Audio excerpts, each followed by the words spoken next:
Hello everyone. आज हम NCERT सार संग्रह मॉडर्न हिस्ट्री आधुनिक भारत का इतिहास के बारे में पढ़ेंगे।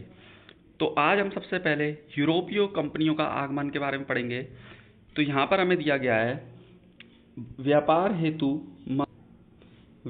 हेतु समुद्री मार्ग से भारत आने वाले प्रथम यूरोपीय कौन थे? पुर्तगाली। यूरोप से भारत आने के लिए समुद्री मार्ग की खोज किसके द्वारा की गई थी? Vasco D gamma. भारत का आगमन कब किया था इन्होंने? 17 मई 1498। कालीकट बंदरगाह के तट पर किसने वास्को डी गामा का स्वागत किया? जमोरिन स्थानीय शासक थे वहाँ के। पुर्तगाली ने भारत में सर्वप्रथम अपनी व्यापारिक कोठी फैक्ट्री कहाँ स्थापित की? कोचिन। पुर्तगाली उपनिवेश प्रथम वायसराय भारत में कौन नियुक्त हुआ था? तो फ्रांसिस्को दा अल्मीडा 1505 में। इसके बाद हम आगे देखते हैं तो इसमें बताया गया है भारत के तंबाकू की कृषि एवं प्रिंटिंग प्रेस को प्रारंभ करने का श्रेय पुर्तगालियों को दिया जाता है। भारत में प्रथम प्रिंटिंग प्रेस की स्थापना वर्ष 1556 में गोवा में की गई थी। हिंद महासागर में व्यापार को नियंत्रित करने के लिए शांत या नीले जल की नीति ब्लू वाटर पॉलिसी किसने लागू की थी? फ्रांसिस्को दा अल्मीडा ने। इसके बाद हम आगे देखते हैं तो आगे इधर देखते हैं हम सबसे पहले विभिन्न देशों के खोजकर्ताओं के नाम दे रखे हैं। वास्को डी गामा ने भारत आने वाले रास्ते की खोज करी थी। कोलंबस ने अमेरिका की। कैप्टन जेम्स कुक ने ऑस्ट्रेलिया की। तस्मान ने तस्मानिया एवं न्यूजीलैंड की। बार्थोलोम्यू डियाज ने केप ऑफ गुड होप की। भारत में पुर्तगाली शक्ति का वास्तविक संस्थापक किसे माना जाता है? तो अल्बुकर्क। किस वायसराय के काल में गोवा को पुर्तगालियों का औपचारिक मुख्यालय बनाया गया? नीनो डी कूना। पुर्तगालियों ने हिंद महासागर के क्षेत्र में व्यापार पर नियंत्रण स्थापित करने के लिए कोर्ट्स अरमेडा काफिला पद्धति प्रारंभ की थी। पुर्तगालियों के पश्चात भारत में व्यापार करने आए डच कहाँ के निवासी थे? हॉलैंड वर्तमान नीदरलैंड। इसके बाद भारत में विदेशी कंपनियों का आगमन। कंपनियों के नाम दे रखे हैं। पुर्तगाली ईस्ट इंडिया कंपनी स्टातो दा इंडिया पुर्तगाल 1498 में। कोचिन में अंग्रेजी East India company the governor and company of merchants of London trade into the East Indies Britain की कंपनी थी। 1600 में इसकी स्थापना हुई सूरत में। United East India company of Netherland ये हॉलैंड देश की थी। 1602 में इसकी स्थापना हुई मुसलीपट्टनम में। Danish east India company Denmark की थी। 1616 ईस्वी में त्रावणकोर में इसकी स्थापना हुई। फ्रांसीसी ईस्ट इंडिया कंपनी द इंडेस और ओरिएंटलेस फ्रांस 1664 में इसकी स्थापना हुई। और ये कहाँ पर हुई? इसकी प्रथम फैक्ट्री का लगाई गई सूरत में। इसके बाद यूरोपीय कंपनियों का भारत में आगमन का क्रम है। सबसे पहले पुर्तगाली आए, फिर डच आए, फिर ब्रिटिश आए, फिर डेनिश आए, फिर फ्रांसीसी आए, फिर स्वीडिश आए। इसे शॉर्ट में समझने के लिए हम लिख सकते हैं PDFS।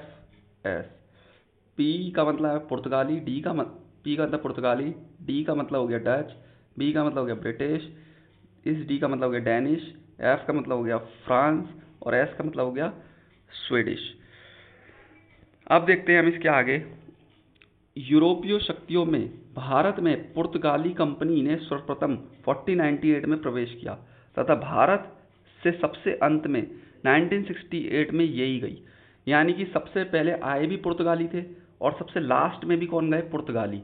कब गए? 1961 में। और 1961 में ही गोवा को आज़ादी मिली थी। इसके बाद हम देखते हैं नेक्स्ट पेज नेक्स्ट पेज में हमें बताया गया है किस यूरोपीय शक्ति द्वारा भारत से मसालों के निर्यात के स्थान पर कपड़ों के निर्यात को प्राथमिकता दी गई? डचों द्वारा। भारत के साथ व्यापार के लिए सर्वप्रथम संयुक्त पूंजी कंपनी किसने आरंभ की? डचों ने। वर्ष 1759 में बेदरा का युद्ध किन दो यूरोपीय शक्तियों के मध्य लड़ा गया? तो डच एवं अंग्रेज। लंदन में ब्रिटिश ईस्ट इंडिया कंपनी के गठन के समय भारत का सम्राट कौन था? अकबर। ब्रिटिश सम्राट जेम्स प्रथम का दूत बनकर भारत में व्यापारिक कूटी स्थापित करने के उद्देश्य से जहांगीर के दरबार में आने वाला ब्रिटिश नागरिक कौन था? Captain Hawkins. वर्ष 1608।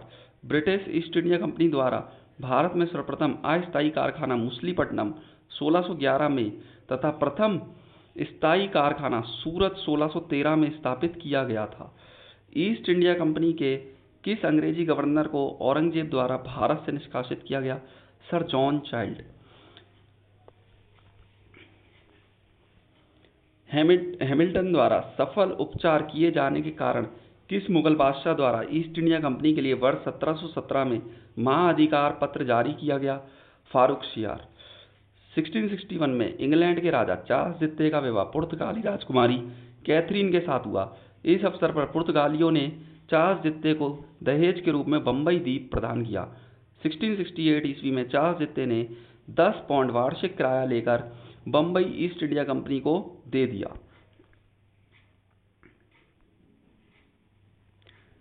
अब यहाँ पर हमें प्रमुख शहरों के संस्थापक हैं, जैसे कलकत्ता जो शहर है उसका संस्थापक कौन है? जॉब चरनॉक।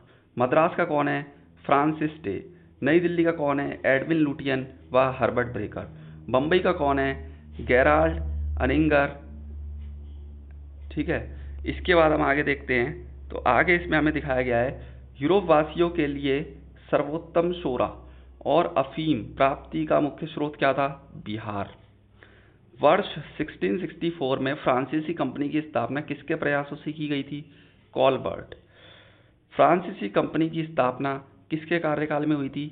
लुईस 14। फ्रैंक कैरो के द्वारा भारत में प्रथम फ्रांसीसी फैक्ट्री की स्थापना कहाँ की गई थी? सूरत 1668।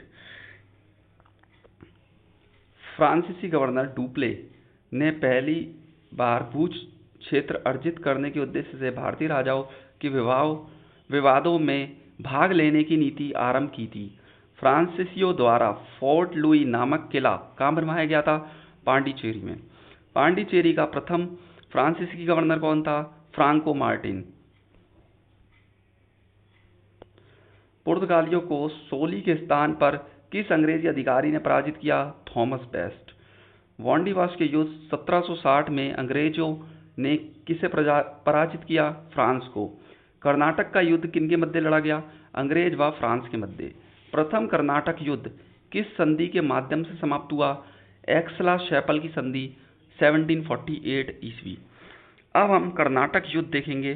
तो कर्नाटक युद्ध में सबसे पहले क्रम दे रखा है। प्रथम कर्नाटक युद्ध हुआ था 1746 से 1748। प्रमुख कारण इसका क्या था? ऑस्ट्रिया के उत्तराधिकार का युद्ध। संधि क्या थी? एक्सला शैपल की संधि 1748। और इसका परिणाम क्या निकला? अनिर्णित, मतलब इसका कोई भी परिणाम नहीं निकला। दूसरा हुआ था 1751 से 1755, कर्नाटक के उत्तराधिकार का युद्ध, और इसमें पांडिचेरी की संधि हुई 1755 में। ब्रिटेन मजबूत स्थिति में इसमें दिखाई दिया। तीसरे वाले युद्ध में 1758 से 1763, इसे सप्तवर्षीय युद्ध के नाम से भी जाना जाता है। और इसमें क्या हुआ? पेरिस की संधि हुई 1763 में, और फ्रांस की क्या हुई? पराजय हो गई। इसमें फ्रांस क्या हो गया? हार गया। इसके बाद अंग्रेजी कंपनियों का नाम governor and company of merchant of London trading into the East Indies रखा गया। तो आज के लिए बस इतना ही। आज हमने page number 1 and page number 2 complete कर लिया। इसकी नेक्स्ट वीडियो में हम आगे का पढ़ेंगे। तो थैंक यू सो मच।